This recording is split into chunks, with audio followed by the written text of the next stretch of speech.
Greetings, ladies and gentlemen, and welcome to this latest edition of Tales from Outer Space, where I take stories from across the internet and read them for your entertainment. This particular story is called An Alien Plays Teardown, written by FarmWitch4275. Just as a quick side note, if you do like these sorts of videos, I'd be very much appreciative if you click the subscribe button and the like button and all that other YouTube gunk. More importantly, let's head on to the story. Great days and glorious victory. My name is Spifflemonk, and welcome to my Let's Play. Today, at the recommendation of my physician, I'm going to play a game that has almost landed me in what the humans call the funny farm. A game called Teardown. Now, I shall not beat around the bush. The game almost drove me insane. It was the catharsis, I believe is the term. Spifflemonk starts the game up and comes to the main menu, clicking on the campaign button, starting a new save. The game starts up, and the player character standing outside a construction site, a run-down building with various empty boxes lying everywhere. Spiffle quickly demonstrates the game's physics engine by picking up an empty pallet and throwing it away with an odd chuckle. Oh, gods, I enjoyed this. Far too much, judging by what happened last time I played this. So in any case, I shall be playing the campaign. Now, let's see. Here we are. First mission is destroy the house outside of the Evertides Mall. Right. Spiffle collects his equipment and sledgehammer, fire extinguisher and spray can, and heads to the computer, starting the first mission. Spiffle loads into the level and laughs in a rather disturbing manner, as he uses his sledgehammer to whack a few clumps of grass and knock a tree down. Oh, crap. I'm here for a thing, aren't I? Right, I have to, destroy this. Okay, then, what are these red things? The game shows a prompt on the screen. Propane tanks explode when thrown. As he approaches the red cylinders on the ground, he laughs in a rather disturbing manner as he picks one up and tosses it towards the house, causing a small explosion, destroying part of the wall and window. Oh, God, that's fun. Very little dialogue follows as Spiffle begins to laugh in a rather disturbing way as he demolishes the house. He uses the propane tanks to destroy the chimney, then whacks away at the walls with the sledgehammer until the house is completely destroyed. Spiffle breathes hard and fast for several moments, an unmistakable smile on his face as he collects himself and heads for the van, finishing his mission. Righty then, why am I finding this so fun? I don't get it, but God, it's fun. Why is it so fun? Oh, I have a new mission, I suppose. Apparently I'm in a bit of trouble. That house was a historical landmark of some kind.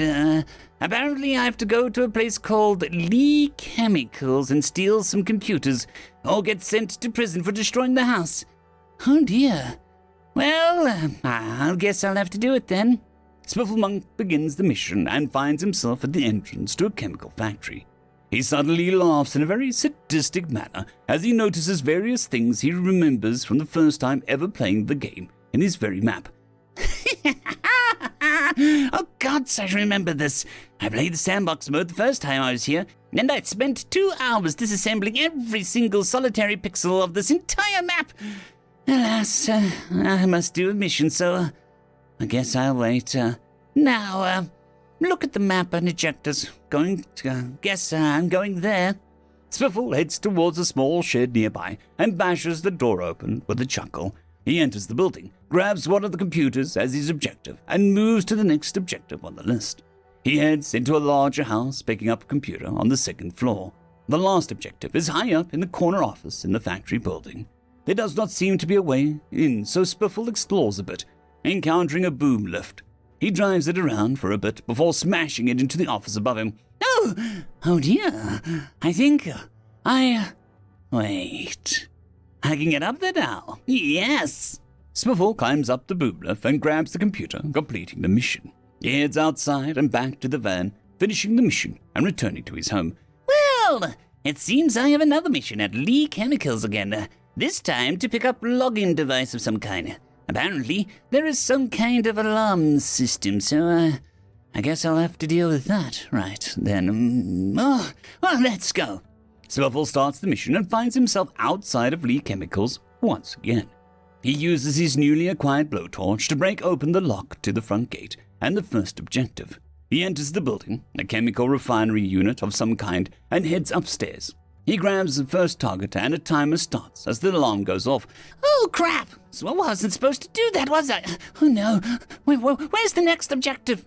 Spifflemonk quickly tries to complete his mission and heads to the next objective. His efforts are absolutely futile as he fumbles and bumbles his way through obstacles with his limited equipment and fails the mission as the timer runs out. And the noise of a helicopter blades fill his ears. Well, shit. That complicates things. In any case, that's all we have for today. Goodbye, all. Spifflemonk sighs happily as he is returned to the player home and begins throwing objects around. Top comment. What exactly happened the last time you played this game? Funny Farm? Did you enjoy such a cathartic experience that you were institutionalized or something? In any case, good video. Looking forward to more.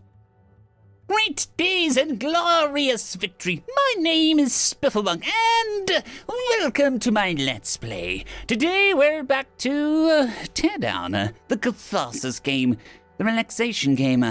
I do not know what it is about this game that makes me so strange, but I love it. Today we shall complete our objective and finish Lee Chemicals Part 1. Then maybe we'll have a bit of fun with mods. Maybe. Let's begin. The channel intro plays and Spiffle quickly gets into it, starting up a campaign and entering Lee Chemicals. He starts to try to analyze the situation more closely, but is distracted by destructible objects and ends up setting the shed on fire by throwing a propane tank at it. He notices a new bar on his HUD rapidly filling up. Oh, what's that? Fire alarm? Will that start up the... crap. The bar fills up rapidly, setting off the fire alarm. Spiffle panics and tries to get to the first objective marker, only to immediately fail the mission. Without commentary, he goes back into his home base, restarts the mission, and re-enters Lee Chemicals. The camera on his face shows the sheer amount of willpower he has to use, veins bulging out of his forehead and hands visibly shaking as he restrains himself from destroying anything. Why? Spiffle keeps repeating this statement as he begins to meticulously plan his route, using the spray can to plan and plot his route. Using the sledgehammer to break open the roofs and walls, he sees a propane tank. He has to physically move his camera away from it to stop himself from picking it up. Finally, after about 10 minutes of him working hard, he finally quick saves and starts the timer with the first objective. Oh, gods! If this works, I planned it. I planned everything. If this fails, I'll be very... A vein visibly pulses in Spiffle's forehead, owing to how tense he is, and he starts the sequence. He grabs the first heist target in Northeast Chemical Processing Building and charges downstairs to a door on the right. The door leads to a gangplank connecting two structures together. Spiffle jumps down from the pathway and weaves through a series of cargo containers, turning as fast as he can and heading upstairs to a storage building with a forklift. He dodges and weaves through the obstacles and heads upstairs to grab his second target. Yes! I'm doing it! 20 seconds! Spiffle panics even more than he already is and charges towards his next objective. He moves through the doorway he opened earlier, using the carcass of a car he drove into the river to make himself a bridge to cross, and enters the last building, climbing stairs to grab target 3. He quickly zooms back downstairs and gets into his escape vehicle with 2 seconds to spare. Yes! Oh, God, yes! Spiffle is visibly shaking. He is sweating bullets and veins are visibly pulsing in his head. Why am I shaking so much? Look! Spiffle brings his hands up, and they are shaking like he's in an earthquake. Why am I sweating? It's quite cold here. Why are my heart's beating so hard? Spiffle holds a sweaty hand to his chest, feeling his double heartbeat going wild. One can visibly see his chest rising and falling in response to his heart's going crazy. Spiffle momentarily grabs the camera, aiming it at his face, staring at the viewer dead in the eyes as his shaky hands try to center the focus.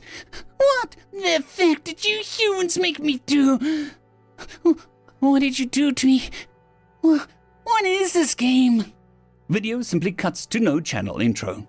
Top comment, holy crap, are human video games like crack to aliens? That's just like mission number 2, and Spiff had that kind of reaction. Is he going to be okay? Great days and glorious victory. My name is Spifflemonk, and welcome to my Let's Play. After a much-needed hiatus, I am back here with Teardown. My physician has strongly advised me to not play this, but I'm somewhat stressed, so I will technically follow his orders and simply enjoy the destructive experience. Maybe I'll play the heist aspect some other time. Anyway, let us begin. Spiffle opens the main menu and clicks the Mod Manager button. Several mods are already active, indicating that he's playtested it before off-camera. Several well-recognized mods, such as Thor's Hammer, Thermite Cannon, Breaching Charges, Meteor Strike, and AC-130 mod are active, as well as several maps that are still there from way back in the game's early dev days. Right. Surprisingly enough, the current publisher of this game sent me an email the other day, giving me recommendations on some of the more popular maps that the game has. One such is the first map we played, called Human Playground. Let's go for it then. Spiffle starts the map, being offered several options. He picks the normal option and goes wide-eyed. He starts in a house and bashes the door open with his sledgehammer. He ignores the world around him and spends a good 10 minutes with an oddly disturbing smile on his face as he meticulously dismantles the interior of the small brick house with just the hammer. Finally, he opens the door and steps outside. Oh my gods! This is... what? The map is a huge flat white playground full of voxel models of human figures with strange expressions and moustaches. To the left is a huge billboard-style collage of all the map contributors, featuring the flags of the countries they came from standing behind them. Other human tubers who played the map or featured it, the game's 3 developers, and the map's creator itself, including one of the 2 modders astride a voxel beast of some kind. Oh dear, I can't destroy anything in this map. Destroying humans, even facsimiles, that's just unthinkable. I can't do this, I can't... Spiffle's train of thought derails as he accidentally selects his rifle, putting a bullet into the strange pendulum device nearby. The huge hammer-like device swings down, smacking into the rear of one of the mustachioid human figures, sending it flying. It rolls to the side and shows that the interior is just as detailed as the rest of it, and you can fully see destructible models. Ribcage, spinal cord, brain, every single part of the human is fully modeled, even the inside. The model lands on the ground, impaled on a bed of spikes. Oh my, this is... oh my goodness, I shouldn't be doing this. Spiffle, visibly shaken, aims his weapon at the next target, seemingly involuntarily, and sends a hammer pendulum with a sharp edge careening towards another dummy. The hammer hits the target, splitting it in half, sending dozens of parts flying everywhere. Half of the dummy flies upwards, while the other flies downwards, making the top of the torso splat in front of Spiffle. Humans actually enjoy this? Spiffle stares into the camera. That now all too familiar blank stare of death looks right into the viewer's souls. The next thing Spiffle encounters is a floating row of 6 models. Each one is floating above some kind of spewing ball on a chain, floating above it. Spiffle shoots the human figure on top and visibly jerks his hand off his mouse control as the model falls. They collapse on top of each other and instantly disintegrate as the swinging cannonball smashes into them.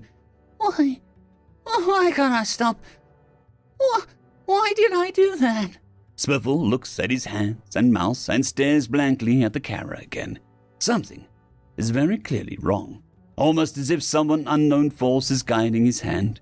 Spiffle approaches one of the taller models and uses a flamethrower to set its crotch on fire.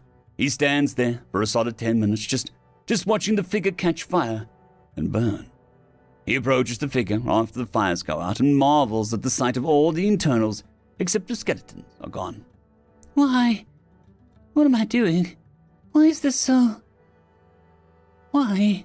Spiffle's demeanor changes, half happy, half terrified, as he seems to lose control of himself and begins to destroy everything around him. He uses a particular weapon called an atomic rifle on one of the larger models, and his eyes regain their sparkle as the model completely disintegrates from multiple points crumbling to the ground. He begins to laugh here and there, letting out a small chuckle here and there. He approaches 2 models attached to with a long chain and hits one, causing it to fly across the map, impacting the other one at high speed. Spiffle comes across the human model lying in a bed with a bladed device around it, a device the rest of us know as a guillotine. He shoots the blade with his gun, and the blade slices the model's head clean off, letting it tumble to the ground. The sight makes Spiffle retch a bit, but some unknown force compels him to keep going. Spiffle begins laughing hysterically on encountering a vehicle and some models that look like zombies. He drives the vehicle around, destroying absolutely everything he can, until eventually his office door is bashed open, and Spiffle is once again dragged off into the darkness by authorities. Top comment: you feel that, Spiff? You feel it? It's called catharsis, huh? I wonder why he's so averse to killing humans, though, huh? I wonder why he was so scared of that, Yeah, we sure as hell aren't. End of story.